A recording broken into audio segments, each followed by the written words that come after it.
When Running Bear exited his tent, he walked over to the fire to clean the pots and the calabashes that were covered in food.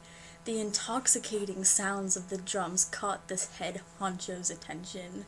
He was excited to hear the beat and the rhythms of the music. By hearing this song, he knew that wrestling bouts were about to start. In order to not miss watching the first match, Running Bear sprinted in a frenzy to the area like a little schoolgirl. The first man to step in the arena was Spirit Stick, a stunted man that was only 4 feet tall. In hopes of looking slightly taller, Spirit Stick put pads in his shoes, but was later forced to take them out when the judge called him a fiend. Speed! Running Bear did not approve of that man's morals and rebuked him by not seeing Spirit Stick as his favorite wrestler anymore. Spirit Stick's opponent was Mr. Grumpy Pants, an arrogant and imperious man who thought that he was more powerful and more hip than all the other emperors and fashion designers. He thought he was too cool for school and didn't spend time talking to anyone. His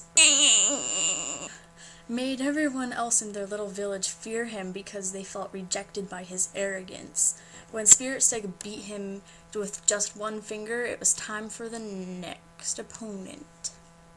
When Spirit Stick was getting pumped for the next round, an emissary had just arrived, walking all the way from the next town over, 8,475.6 miles away, to tell him that that wrestling was a boring sport, so the game ended. The spectators were glad that the matches were done because they had already fallen asleep from how uninterested and haggard they were. They thought the perpetual day would last for an eternity, and were excited when they could go home and hit the hay.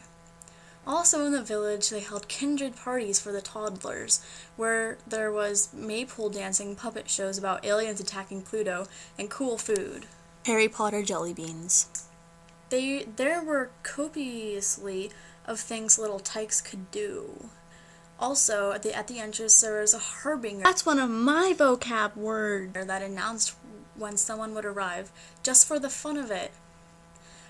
Just like all the other cool cat parties, there were old women known as Pouncing Chica, Shazam, who spun fibrous wools